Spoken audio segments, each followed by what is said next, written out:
અમેરિકામાં હરિકેન ડેબીએ તારાજી સર્જી છે. ઘણા વિસ્તારોમાં ધોધમાર વરસાદને પગલે નદીઓ છલકાઈ ગઈ છે અને પૂર જેવી સ્થિતિનું નિર્માણ થયું છે. એટલું જ નહીં, ડેબીના લીધે અત્યાર સુધી અમેરિકામાં 6 લોકોના મોત પણ નિપજ્યા હોવાના રિપોર્ટ્સ મળી આવ્યા છે. અત્યારે હરિકેન ડેબીનું જોર ઓછું થયું છે, પરંતુ હજુ પણ આ ભયંકર સ્ટોર્મ નોર્થ ઈસ્ટ તરફ ફંટાતું હોય એવું નજરે પડી રહ્યું છે. હરિકેન ડેબીના લીધે નોર્થ ઈસ્ટ અમેરિકાના વિસ્તારોમાં ભારેથી અતિ ભારે વરસાદ પડી શકે છે. એટલું જ નહીં, ટોર્નેડો પણ આવી શકે છે એવી હવામાન વિભાગ દ્વારા આગાહી કરવામાં આવી છે. તે આગામી સપ્તાહમાં પણ ભલે જોર ધીમું પડ્યું છે, પણ આનું જોખમ એટલું જ છે. હવે સ્ટોર્મનું સેન્ટર તો શેર્લોટ, નોર્થ કેરોલિનાથી 45 માઇલ ઈસ્ટમાં હતું, પરંતુ ગુરુવાર બપોર સુધીમાં આની અસર જે હતી તે કેરોલિનાથી સ્ટ્રેચ થઈને સાઉધર્ન પેન્સિલ્વેનિયા જે હતું અને ન્યૂ જર્સી ત્યાં સુધી થઈ હતી. હવે નોર્થ ઈસ્ટ બાજુ આ સ્ટોર્મ ફંટાયું છે, એટલે ત્યાં પણ વરસાદ ખાબકી શકે છે. એટલે કે નોર્થ કેરોલિનાથી ડીસી બાલ્ટિમોર વિસ્તારમાં ટોર્નેડો વોચ પણ ગોઠવી દેવાયો છે. ગુરુવાર સાંજ સુધીમાં તો હવામાન વિભાગે ટોર્નેડો વોર્નિંગ પણ બહાર પાડી દીધી હતી, જેમાં થંડરસ્ટોર્મની સાથે રોટેશનલ વિન્ડથી લઈને ધોધમાર વરસાદ પડે એવી આગાહી કરાઈ હતી. એટલું જ નહીં, વિલ્મિંગ્ટન અને ડેટાવેરમાં પણ ટોર્નેડો આવી શકે એવી આગાહી કરાઈ હતી. હવે આવી પરિસ્થિતિ વચ્ચે એક બાજુ સતત અનરાધાર વરસાદને કારણે પહેલાથી જ કેટલાક વિસ્તારોમાં પાણી ભરાવા લાગ્યા હતા, તો બીજી બાજુ આ સ્ટોર્મ આવતા નદીઓ ઓવરફ્લો થઈ અને પૂરનું નિર્માણ થયું. આ ઘટનાને પગલે યુએસ કેનેડા બોર્ડર સુધી પૂરનું જોખમ થઈ શકે છે એવી પણ વોર્નિંગ ઇસ્યુ કરી દેવામાં આવી હતી.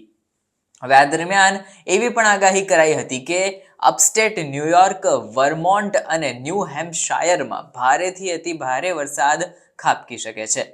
ગુરુવારની જ વાત લઈ લઈએ કે જ્યારે હરિકેન ડેબી શિફ્ટ થયું ત્યાં સુધી મૃત્યુઆંક 6 પાર ગયો હતો.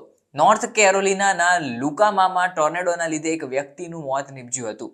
એટલું જ નહીં, ટોર્નેડોના લીધે અનેક ઘરો અને શાળાઓમાં નુકસાન પહોંચ્યું છે અને સોમવારે ડેબી જ્યારે ફ્લોરિડામાં ટકરાયું ત્યારે તે કેટેગરી 1નું સ્ટોર્મ હતું. ડેબીના લીધે ફ્લોરિડા, જોર્જિયા, સાઉથ કેરોલિના અને નોર્થ કેરોલિનામાં પણ ધોધમાર વરસાદ પડ્યો હતો અને આનાથી નદીઓ, રસ્તાઓ જળબંબાકાર થઈ ગઈ હતી. એટલું જ નહીં, ઘણા લોકોને કાર, મકાન કે બોટમાં ફસાયેલા રહેવાની નોબત પણ આવી હતી.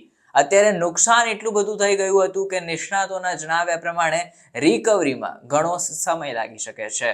ગુરુવારે સવારે નોર્થ કેરોલિનાના વિલ્સન કાઉન્ટીમાં ટોર્નેડો આવ્યું હતું, જેના લીધે લુકામામાં એક ઘર ધરાશાયી થયું, જેમાં રહેતા એક શખ્સનું પણ આ દુર્ઘટનામાં મોત નીપજ્યું હતું. આની સાથે ફ્લોરિડામાં 4 લોકોના મોત નીપજ્યા છે, જ્યારે જોર્જિયામાં એક વ્યક્તિનું મોત નીપજ્યું છે. ડેબીના લીધે લગભગ 12થી વધુ ટોર્નેડો અત્યારે એક્ટિવ થઈ ગયા છે. એના કારણે હવે Florida, south Carolina, north Carolina અને વર્જિનિયામાં ભારે તબાહી પણ મચી ચૂકી છે. નોર્થ કેરોલિના સ્નો હિલમાં આવેલા ટોર્નેડોએ પણ ઘણું નુકસાન પહોંચાડ્યું હતું. ડેબીનો અત્યારનો કરંટ પાથ ઉપર આપણે નજર કરીએ તો તે હવે અમેરિકામાં નોર્થ ઈસ્ટ તરફ આગળ વધી રહ્યું છે. તે હવે પેન્સિલ્વેનિયા અને ન્યુયોર્કમાં ઝડપથી આગળ વધશે તથા શનિવારે બપોર સુધીમાં ન્યૂ ઇંગ્લેન્ડમાં ધોધમાર વરસાદ ખાબકશે અને પૂરની સ્થિતિનું નિર્માણ થશે એવું લાગી રહ્યું છે.